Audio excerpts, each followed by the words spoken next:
ओम नमः शिवाय। आपके अपने YouTube चैनल जय मां कंजक में आपका बहुत बहुत स्वागत है। भगवान भोलेनाथ व माता पार्वती की कृपा आप और आपके परिवार पर सदा सर्वदा बनी रहे। श्री शिव महापुराण की कथाओं को आगे बढ़ाते हुए आज की कथा का आरंभ हम किरातेश्वर महादेव की कथा अध्याय से करेंगे। उम्मीद करती हूँ कथा का पूरा फल लेने के लिए आप कथा को शुरू से लेकर अंत तक जरूर श्रवण करेंगे। ओम नमः शिवाय।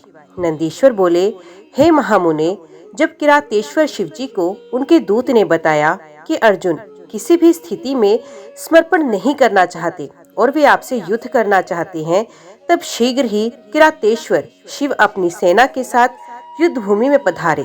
अर्जुन ने अपने आराध्य भगवान शिव के चरणों का स्मरण किया और अपना धनुष बाण लेकर उस विशाल सेना से लड़ने लगे। अर्जुन व भील सेना में बड़ा भयानक संग्राम हुआ।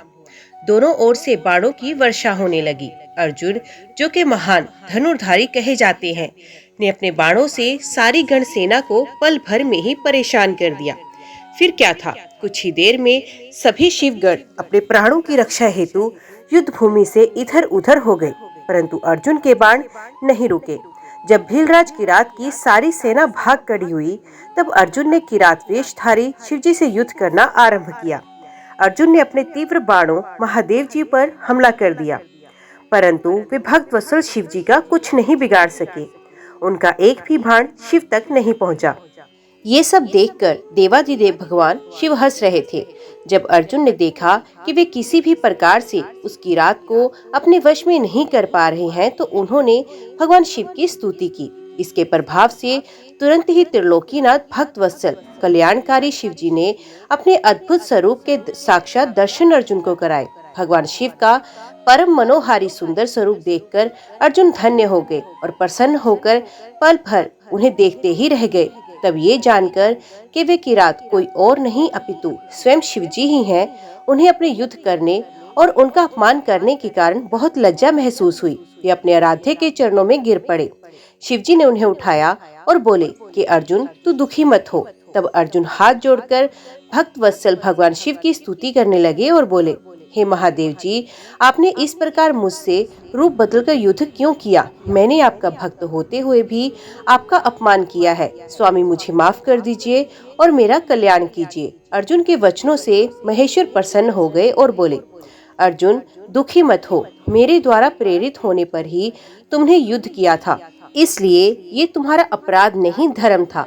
मैं तुम पर प्रसन्न हूँ। कहो पुत्र, किस कारण से तुम इतनी घोर तपस्या और साधना कर रहे थे? मैं तुम्हारी इच्छा पूर्ण करने का वचन देता हूँ। शिवजी के ऐसे वचन सुनकर अर्जुन ने शिवजी की स्तुति आरंभ की। अर्जुन बोले, हे देवाधिदेव कैलाशपति सदाशिव, मैं आपको नमस्कार करता हूँ। हाथों में डमरू और त्रिशूल धारण करने वाले, गले में मुंडमाला, शरीर पर बाघ गब्बर ओढ़े, गले में सांपों, मस्तक पर चंद्रमा, जटाओं में पतित पावनी श्री गंगा को धारण करने वाले कल्याणकारी शिव शंकर, मैं आपको नमस्कार करता हूँ। भगवान, मैं आपका छोटा सा भक्त हूँ और आप इस संसार के ईश्वर हैं। भला मैं कैसे आपके गुणों का वर्णन कर सकता हूँ? जिस प्रकार बारिश की बूंदों और आकाश के तारों को गिना नहीं जा सकता, उसी प्रकार आपके गुणों की गणना कर पाना भी असंभव है। प्रभु, मैं आपका दास हूँ, आपकी शरण में आया हूँ। मुझ पर अपनी कृपा दृष्टि सदा बनाए रखिए। आप तो अंतर्यामी हैं, अपने भक्तों के विषय में सब कुछ जानते हैं। प्रभु, हम पर आए इस घोर संकट को दूर कीजिए। ये कहकर अर्जुन मस्तक झुकाकर चुपचाप खड़े हो गए। अपने भक्त की स्तुति से हर्षित हो शिव बोले, हे अर्जुन, अपनी सारी चिंताएं त्याग दो। तुम्हारे कुल का कल्याण अवश्य होगा। तुम्हें सब कुछ मिल जाएगा, थोड़ा धैर्य रखो। ये कहकर शिवजी ने अर्जुन को अमोघ पशुपत अस्त्र प्रदान किया। फिर अर्जुन को युद्ध में विजय पाने और शत्रुओं का नाश करने का वर प्रदान किया। साथ ही शिवजी ने उनकी सहायता हेतु श्री कृष्ण जी को भी सहयोग करने के लिए कहा। तत्पश्चात अर्जुन को आशीर्वाद देकर शिव वहां से अंतर्ध्यान हो गए। शिव जी के जाने के उपरांत अर्जुन भी प्रसन्नता पूर्वक अपने आश्रम को लौट गए और जाकर अपने भाइयों को अपनी तपस्या सिद्धि और वर प्राप्ति के बारे में बताया, जिसे जानकर वे बहुत प्रसन्न हुए। अर्जुन की तपस्या पूर्ण होने के विषय में जानकर श्री कृष्ण उनसे मिलने आए और बोले कि इसलिए ही मैंने कहा था कि शिव भक्ति सभी कष्टों को दूर करने वाली है। मुने, इस प्रकार मैंने आपको शिव जी के किरात अवतार का वर्णन सुनाया। ये सब कामनाओं को पूर्ण करने वाला है।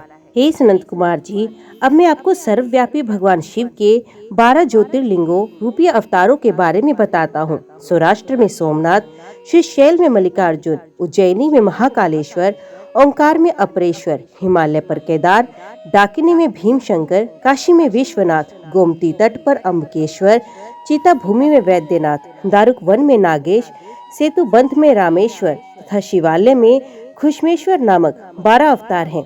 जो मनुष्य शुद्ध हृदय और भक्ति भावना से इन ज्योतिर्लिंगों का पूजन और दर्शन करता है, उसे परम आनंद की प्राप्ति होती है।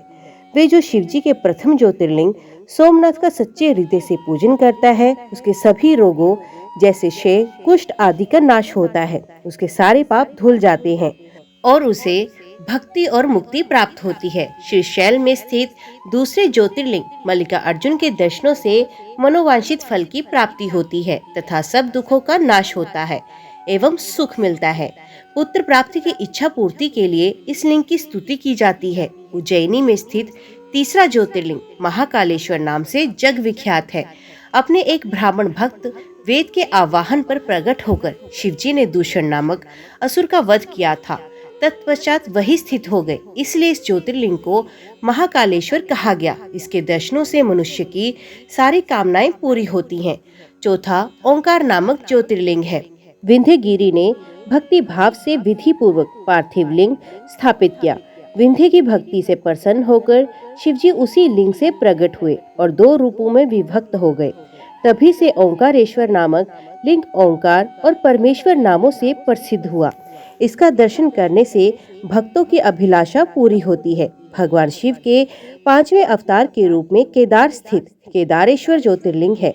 वहाँ श्री हरि के नर नारायण अवतार की प्रार्थना पर वे वहाँ विराजे। उनका ये अवतार समस्त अभिष्टों का प्रदान करने वाला है। शिव जी के 6ठे अवतार का नाम भीम नायक नाम के असुर को मारने के कारण भीमशंकर है।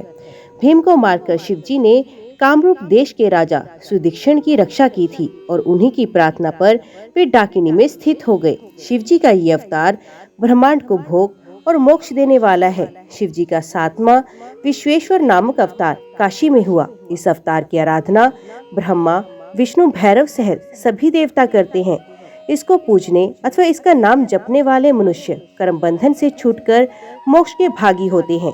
चंद्रशेखर भगवान शिव का 8वां अवतार त्र्यंबकम नाम से सुविख्यात है और गोमती नदी के किनारे गौतम ऋषि की प्रार्थना और कामना से हुआ है। इस ज्योतिर्लिंग के दर्शन और स्पर्श से सब कामनाएं पूर्ण होती हैं और मृत्यु पश्चात मुक्ति मिलती है। पवित्र पावनी गंगा गौतम ऋषि के स्नेहवश गौतमी के नाम से प्रवाहित हुई। 9वां वैद्यनाथ अवतार शिव जी ने धारण किया। अनेक लीलाएं करने वाले त्रिलोकीनाथ भगवान शिव रावण के लिए आविर्भूत हुए और चीता भूमि में ज्योतिर्लिंग रूप में स्थित होकर वैद्यनाथेश्वर नाम से प्रसिद्ध हुए। उनके दर्शनों से भोग और मोक्ष की प्राप्ति होती है। भगवान शिव का 10वां नागेश्वर अवतार अयोध्या में हुआ। इस अवतार में शिव जी ने दारुक नामक असुर को मारकर अपने एक वैश्य भक्त सुप्रिय की रक्षा की थी। शिव जी के इस लिंग का दर्शन और पूजन करने से महापातकों का समूह नष्ट हो जाता है। देवादिदेव महादेव जी का 11वां अवतार सेतु बंध में रामेश्वर अवतार कहलाता है। सीता जी को वापस लाने के लिए लंका जाते समय समुद्र तट पर श्री रामचंद्र ने इस लिंग को स्थापित कर भगवान शिव की आराधना अर्चना की थी। उनकी प्रार्थना पर शिव जी इस ज्योतिर्लिंग में स्थित हुए। रामेश्वर लिंग को गंगा जल से स्नान कराने वाले मनुष्य को जीवन के बंधनों से मुक्ति मिलती है, उसे परम दिव्य ज्ञान की प्राप्ति होती है। ये ज्योतिर्लिंग भोग तथा मुक्ति प्रदान करता है। इसका पूजन देव दुर्लभ केवल्य मोक्ष प्रदान करता है। इसी प्रकार शिव जी का घुष्मेश्वर नामक 12वां अवतार हुआ, जिसमें उन्होंने अपने प्रिय भक्त घुष्मा को आनंद दिया। दक्षिण दिशा में देवलोक के निकट शिव जी सरोवर में प्रकट हुए। खुष्मा ने अपने पुत्र को पुनर्जीवित करने हेतु शिव जी की तपस्या की। तब उसकी भक्ति से प्रसन्न होकर महादेव जी ने उसके पुत्र को जीवित किया एवं उसकी प्रार्थना पर ही वही ज्योतिर्लिंग के रूप में स्थित होकर खुष्मेश्वर नाम से विख्यात हुए। इस शिवलिंग का भक्ति पूर्वक पूजन करने से मनुष्य इस लोक में सुखों को भोगकर अंत में मोक्ष को प्राप्त करते हैं। हे महामुने, इस प्रकार मैंने त्रिलोकीनाथ देवाधिदेव शिव जी के 12 दिव्य ज्योतिर्लिंगों का वर्णन आपसे किया। शिव जी के ये दिव्य 12 अवतारों वाली ज्योतिर्लिंग कथा को जो मनुष्य शांत चित्त और श्रद्धा भाव से पढ़ता अथवा सुनता है, उसे सब पापों से छूटकर वह मोक्ष की प्राप्ति होती है। ये 100 अवतारों की शतरुद्र नामक संहिता सब कामनाओं को पूर्ण करने वाली है। इस कथा को मन लगाकर पढ़ने या सुनने से भी सभी लालसाएं और कामनाएं पूर्ण होती हैं और सांसारिक बंधनों से मुक्ति मिल जाती है। निर्विकार होते हुए भी जो अपनी माया से विराट विश्व का आकार धारण करते हैं, स्वर्ग और मोक्ष जिनकी कृपा से वैभव माने जाते हैं, जिन्हें मुनिजन सदा अपने हृदय में अद्वितीय आत्म ज्ञानंद रूप में देखते हैं, उन दिव्य तेज से संपन्न भगवान शिव शंकर, जिनका आधा शरीर शैलराज पुत्री देवी पार्वती से सुशोभित है, उन्हें सदैव मेरा नमस्कार है। जिसकी कृपा पूर्ण चितवन सुंदर है, जिनका मुख सदैव मंद मुस्कान की छटा से धम मनोहर है, चंद्रमा की कलाएं जिनके स्वरूप को निर्मल उज्जवल करती हैं, जो तृप्ताओं को शांत करते हैं, जिनका स्वरूप सचिन में एवं परमानंद रूप से प्रकाशित होता है, जो सदा गिरजानंदिनी पार्वती के साथ विराजते हैं, वे शिव नामक तेज पुंज सबका मंगल करे। मुनियों ने सूत जी से कहा, हे सूत जी, अपने लोक हित की कामना से भगवान शिव की परम पवित्र अनेक कथाएं सुनाई हैं। शिव जी के महात्म्य की कथा रूपी अमृत का पान करते करते भला कौन पुरुष तृप्त हो सकता है। मुने, आप इस जगत के मंगल के लिए पृथ्वी के तीर्थ स्थानों में श्रेष्ठ व प्रसिद्ध शिवलिंगों की कथा का वर्णन कीजिए। मुनियों के प्रश्नों को सुनकर महाज्ञानी सूत जी बोले, हे ऋषियों, आपने संसार के हित की कामना से बड़ा सुंदर प्रश्न किया। आपकी भगवान शिव में अगाध भक्ति और उनकी कथा में महान रुचि है। आपकी इच्छा के अनुसार मैं आपको शिव जी की उत्तम कथा सुनाता हूँ। भगवान शिव के लिंगों की गणना तो असंभव है। उनके असंख्य लिंग पूरे ब्रह्मांड में फैले हुए हैं। अब मैं आपको मुख्य लिंगों की कथा सुनाता हूँ। सौराष्ट्र में सोमनाथ जी, श्री शैल में मल्लिकार्जुन, उज्जैन में महाकालेश्वर, ओंकार जी में परमेश्वर, हिमालय पर्वत पर केदार, डाकिनी देश में भीमशंकर, काशी में विश्वनाथ जी, गोमती नदी के तट पर त्र्यंबकेश्वर, सेतुबंध में रामेश्वर एवं शिवालय में घुश्मेश्वर नामक 12 ज्योतिर्लिंग विद्यमान है।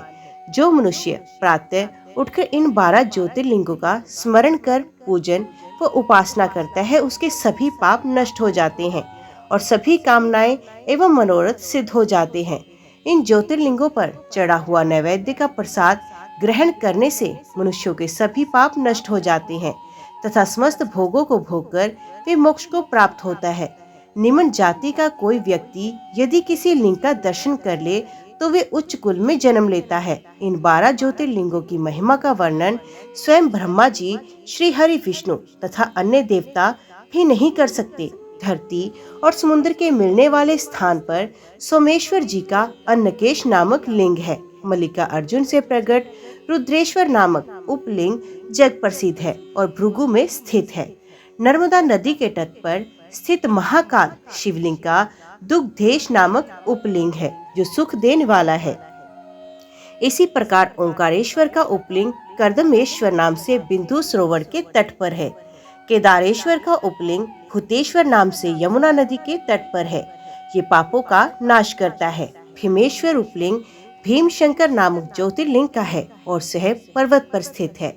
नागेश्वर का उपलिंग मल्लिका सरस्वती तट पर भूतेश्वर नाम से स्थित है और रामेश्वर में घुश्मेश्वर लिंग के उपलिंग के रूप में व्याघ्रेश्वर लिंग स्थित है। इस प्रकार मैंने आपको 12 ज्योतिर्लिंगों और उपलिंगों के बारे में बताया। इनके दर्शनों से समस्त मनोरथ सिद्ध होते हैं। सूत जी बोले, हे ऋषियों, पतित पावनी भगीरथी श्री गंगा जी के तट पर मुक्तिदात्री काशी नगरी स्थित है, जिसमें भगवान शिव निवास करते हैं। यहीं पर कृतिका बासेश्वर शिवलिंग स्थित है, जो सब भक्तों की कामनाओं को पूरा कर उन्हें मुक्ति प्रदान करता है। यहीं तिलभांडेश्वर, दशामेश्वर, गंगासागर, संगमेश्वर आदि अनेक शिवलिंग स्थित हैं। कोशकी नदी के पास भूतेश्वर और नारेश्वर लिंग स्थित है। उत्तर प्रदेश में स्थित नाथेश्वर एवं दुतेश्वर नामक लिंग सभी मनोरथों को पूरा करते हैं। ऋषि दध्यचिन के युद्ध स्थल पर रंगेश्वर वैद्यनाथ तथा जपेश्वर, गोपेश्वर, रंगेश्वर, रामेश्वर, नागेश, कामेश, वित्तेश्वर, व्यासेश्वर, सुकेश, भांडेश्वर, हंकारेश, सुरोचन, भूतेश्वर, संगमेश नामक सभी लिंग सब प्राणियों के पापों का नाश करने वाले हैं। इसी प्रकार तृप्तिका नदी के किनारे कुमारेश्वर, सिद्धेश्वर, सैनेश, रामेश्वर, कुंभेश, नंदीश्वर, पुंजेश आदि शिवलिंग स्थित हैं। दशाश्वमेध नामक तीर्थ जो प्रयाग में है, धर्म, अर्थ, काम, मोक्ष देने वाला है और यहाँ पर ब्रह्मेश्वर शिवलिंग स्थित है। ये लिंग स्वयं ब्रह्मा जी द्वारा स्थापित है। सोमेश्वर, ब्रह्म तेजवर्धक, भारद्वेश्वर, शूलटंकेश्वर एवं माधेश्वर लिंग यहीं स्थित है। रघुवंशियों की नगरी अयोध्या में नागेश शिवलिंग स्थित है, जो भक्तों को सुख देने वाला तथा अभीष्ट को पूर्ण करने वाला है। इसी नगरी में भुवनेश व लोकेश नामक महाशिवलिंग स्थित है। कामेश्वर, शुद्धिकर्ता गणेश, शुकेश्वर एवं शुक्र सिद्धि नामक शिवलिंग लोक कल्याण हेतु स्थापित किए गए हैं। सिंधु नदी के किनारे बट्टेश्वर, कृपालेश एवं वक्रेश आदि लिंग स्थित हैं। धूत पापेश्वर, भीमेश्वर, सुरेश्वर आदि लिंगों को साक्षात परमेश्वर मानकर आराधना की जाती है। समुद्र के किनारे रामेश्वर, विमलेश्वर, कंटकेश्वर, नागेश्वर व धनुर्केश आदि लिंग महाप्रसिद्ध है। चंद्रेश्वर लिंग की कांति चंद्रमा के समान उज्जवल है। इसके अतिरिक्त विश्वेश्वर, विश्वेश्वर, कर्दमेश, कीटीश, नागेश्वर, अनंतेश्वर, योगेश्वर, वैद्यनाथेश्वर, कोटीश्वर, सतेश्वर, भद्र नामक चंगीश्वर व संगमेश्वर नामक ये शिवलिंग पूर्व दिशा में स्थित हैं। सूत जी बोले, हे ऋषियों, ब्रह्मा जी की नगरी में चित्रकूट नामक पर्वत है। वहाँ ब्रह्मा जी द्वारा मत्स्य शिवलिंग स्थित है, जो सभी प्रकार की संपत्ति देने वाला है। इसी प्रकार पूरे संसार में अनेक परम पावन शिवलिंग स्थापित हैं, जो मनोरथों को पूर्ण करने वाले तथा भोग मोक्ष प्रदान करते हैं। पापों का नाश करने वाली गोदावरी नदी के पश्चिम में पशुपति नामक शिवलिंग स्थित है। वहां से दक्षिण की ओर जगत का हित करने वाला एवं अत्रि ऋषि की पत्नी देवी अनुसुईया को आनंद देने वाला अत्रीश्वर लिंग स्थित है। सूत जी की वाणी से अतीश्वर लिंग व देवी अनुसुईया के बारे में सुनकर ऋषियों ने पूछा, हे सूत जी, इस अत्रीश्वर शिवलिंग की उत्पत्ति कैसे हुई और इससे देवी अनुसुईया का क्या संबंध है? इस विषय में हमें बताइए। तब ऋषियों द्वारा उठाए के प्रश्न का उत्तर देते हुए सूत जी बोले, ऋषियों, दक्षिण में चित्रकूट पर्वत के निकट कामत नाम का वन है। ब्रह्मा जी के पुत्र महर्षि अत्रि अपनी पत्नी अनुसुईया के साथ इसी स्थान पर निवास करते थे। एक समय की बात है, उस वन में 100 वर्षों तक वर्षा नहीं हुई। अकाल पड़ गया। मनुष्य पानी और भोजन के लिए तरसने लगे। चारों ओर दुख ही दुख था। लोग अन्न जल के अभाव से मर रहे थे। ये स्थिति देखकर महर्षि अत्रि व देवी अनुसुईया बहुत व्याकुल हो गए। तब अनुसुईया ने अपने पति से कहा, स्वामी, मैं इन प्राणियों को इस दुख की स्थिति में नहीं देख सकती। कुछ प्रयत्न कीजिए ताकि इनके दुख दूर हो जाए और प्रसन्नता छा जाए। अपनी पत्नी देवी अनुसुईया का निवेदन सुनकर महर्षि अत्रि पद्मासन में बैठ गए और भगवान शिव के चरणों का ध्यान करने लगे। इस प्रकार जब वे समाधि में बैठ गए, तब उनके सभी शिष्य उनको अकेला छोड़कर वहां से चले गए। परंतु देवी अनुसुईया अपने पति की सेवा में लगी रही। उन्होंने भगवान शिव की मूर्ति स्थापित की और फिर उसकी विधिवत पूजा की। इस प्रकार वे भी शिव जी की आराधना में लीन हो गई। जब देवताओं को इसका ज्ञान हुआ तो वे अत्रि और अनुसुईया के आश्रम में पधारे। उनके साथ गंगा नदी भी थी। वे देवी अनुसुईया की प्रशंसा करते हुए बोले, हमने देवी अनुसुईया जैसी भक्ति आज तक नहीं देखी, जो पति धर्म और भक्ति धर्म का एक साथ दृढ़ता से पालन कर रही है। निश्चय ही आप दोनों धन्य हैं। ये कहकर अन्य देवता अपने स्थान को चले गए, परंतु भगवान शिव व गंगा जी ने वहीं निवास किया। गंगा जी बोली कि देवी अनुसुईया का हित किए बिना मैं यहाँ से कहीं नहीं जाऊंगी। भगवान शिव अंश रूप में महर्षि अत्रि के आश्रम में रहे और कैलाश पर्वत पर चले गए। महर्षि अपनी तपस्या में पूर्व की भांति लग गए। इस प्रकार अकाल पड़ते पड़ते 54 वर्ष बीत गए। देवी अनुसुईया भी अपने वचन को निभाती रही कि पृथ्वी पर वर्षा से पूर्व मैं अन्न जल ग्रहण नहीं करूंगी। अनुसुईया श्रद्धा भाव से शिव जी के चरणों में अपना ध्यान लगाती रही।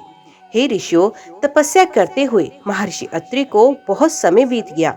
एक दिन मुनि ने समाधि से जाकर अनुसुईया से कहा, देवी, मुझे बड़ी जोर से प्यास लगी है, आप कहीं से जल लाकर मेरी प्यास शांत करो। अपने पति की आज्ञा का पालन करते हुए अनुसुईया ने हाथ में कमंडल लिया और पानी लाने के लिए चल दी। साध्वी अनुसुईया पानी की तलाश में इधर उधर घूम रही थी। ये देखकर स्वयं गंगा जी देवी अनुसुईया के सामने आकर बोली, देवी, आप इस समय कहाँ जा रही हैं? तब उनका ऐसा प्रश्न सुनकर देवी अनुसुईया ने गंगा जी से पूछा, भगवती, आप कौन हैं और कहाँ से आ रही हैं? अनुसुईया के प्रश्न का उत्तर देते हुए गंगा जी ने कहा, हे देवी, मैं गंगा हूँ और आपके पतिव्रत धर्म और शिव पूजन से प्रसन्न होकर यहाँ आई हूँ। मैं आपकी कर्तव्य निष्ठा से बहुत प्रसन्न हूँ। मांगो, क्या चाहती हो? मैं अवश्य ही तुम्हारी इच्छित वस्तु तुम्हें प्रदान करूंगी। गंगा जी के ऐसे वचन सुनकर देवी अनुसुईया ने हाथ जोड़कर विनम्रता से गंगा जी से कहा, हे माता, यदि आप मुझ पर प्रसन्न हैं तो कृपा कर मेरे इस कमंडल को जल से भर दे। मेरे पति प्यासे हैं, मैं उनकी प्यास बुझाना चाहती हूँ। तब देवी गंगा बोली, पतिप्रायणे, आप पृथ्वी में एक गड्ढा खोदिए, मैं यहाँ विराजमान हो जाऊंगी, तब तुम पानी से कमंडल भर लेना। गंगा जी के आदेश अनुसार देवी अनुसुईया ने गड्ढा खोद दिया। फिर गंगा जी उस गड्ढे में समा गई। वे गड्ढा जल से भर गया। ये दृश्य देखकर अनुसुईया बहुत प्रसन्न हुई। उन्होंने अपना कमंडल जल से भर लिया और बोली, हे भगवती, पतित पावनी गंगे, यदि आप मुझ पर प्रसन्न हैं तो कृपा करके इसी प्रकार इस गड्ढे में निवास कीजिए। जब तक मेरे पति यहाँ आकर आपके दर्शन न कर ले, आप यहीं पर स्थित रहिए। ये कहकर अनुसुईया जल से भरा कमंडल लेकर आश्रम में लौट आई। वहां आकर उन्होंने अपने पति अत्रि को जल पिलाया। उस मधुर शीतल जल को पीकर महर्षि तृप्त हो गए। जब उन्होंने अपने आसपास देखा तो उन्हें सूखे फल फूल हीन वृक्ष देखकर ज्ञात हो गया कि अभी तक वर्षा नहीं हुई है। तब उन्होंने आश्चर्यपूर्वक अपनी पत्नी से पूछा, देवी, जब अब तक वर्षा नहीं हुई तो ये शीतल जल कहाँ से आया? अपने पति के वचन सुनकर अनुसुईया ने अपने पति से कहा, हमारी शिव आराधना व आपकी तपस्या से प्रसन्न होकर स्वयं गंगा जी यहाँ पधारी हैं और हमारे आश्रम की शोभा बढ़ा रही हैं। ये बताकर अनुसुईया अपने पति को साथ लेकर गंगा जी के पास गई। वहाँ महर्षि अत्रि ने सप्तनिक श्री गंगा जी की स्तुति करना आरंभ किया। तत्पश्चात गंगा स्नान करके संध्या वंदन किया। तब गंगा जी ने दोनों पति पत्नी से वहाँ से जाने की आज्ञा मांगी। तब महर्षि अत्रि बोले, हे पतित पावनी गंगा, यदि आप हम पर प्रसन्न हैं तो कृपा कर सदा के लिए इसी तपोवन में निवास करें। माते, यहाँ विराज कर हमें कृतार्थ करे। अनुसुईया और महर्षि अत्रि की प्रार्थना सुनकर श्री गंगा जी ने कहा, अनुसुईये, यदि तुम 1 वर्ष तक की शिव पूजा और पति सेवा का फल मुझे दे दो तो मैं देवताओं और ऋषि मुनियों के हित के लिए यहाँ निवास करूंगी। तब जगत के कल्याण के लिए देवी अनुसुईया ने 1 वर्ष की तपस्या का पुण्य गंगा जी को अर्पित किया। ये देखकर त्रिलोकीनाथ भगवान शिव तुरंत उस पार्थिव लिंग से प्रकट हुए। शिव जी के साक्षात दर्शन पाकर पति पत्नी बहुत प्रसन्न हुए और हाथ जोड़कर शिव की स्तुति करने लगे। ये देखकर शिव जी बोले, साध्वी अनुसुईये, मैं आपके लोकहित के इस कर्म से बहुत प्रसन्न हूँ। मांगो, क्या मांगना चाहती हो? मैं तुम्हें तुम्हारी इच्छित वस्तु अवश्य प्रदान करूँगा। तब पति पत्नी भगवान शिव के दर्शन किए एवं उनका विधि विधान से पूजन किया। भगवान शिव के बार बार पूछने पर अनुसुईया एवं महर्षि अत्रि बोले, हे कृपा निधान देवादिदेव भगवान शिव, यदि आप हम पर प्रसन्न हैं तो आप देवी पार्वती सहित यही निवास करें ताकि यहाँ वर्षा हो, अन्न उत्पन्न हो और सभी प्राणियों का कल्याण हो। तब उनकी बात सुनकर भगवान शिव बोले, हे अनुसुईये व मुनि अत्रि, जैसा आप चाहते हो वैसा ही होगा। ये कहकर भगवान शिव पार्थिव लिंग में समा गए और अत्रीश्वर नाम से प्रसिद्ध हुए। पतित पावनी श्री गंगा जी भी मंदाकिनी नाम से विख्यात होकर उस कुंड में सदा के लिए स्थापित हो गई। फिर महर्षि अत्रि का वे आश्रम पुण्य पहले की भांति हरा भरा हो गया। ओम नमः शिवाय। आज की वीडियो में इतना ही। उम्मीद करती हूँ वीडियो आपको पसंद आई होगी। वीडियो पसंद आई हो तो वीडियो को लाइक और चैनल को सब्सक्राइब जरूर कीजिएगा। ओम नमः शिवाय लिखकर कमेंट बॉक्स में अपनी हाजिरी और अपने सुझाव देना ना भूलिएगा। तो मिलते हैं अगले अध्याय के साथ। तब तक के लिए देखते व सुनते रहिए। जय मां कंजक, जय माता दी।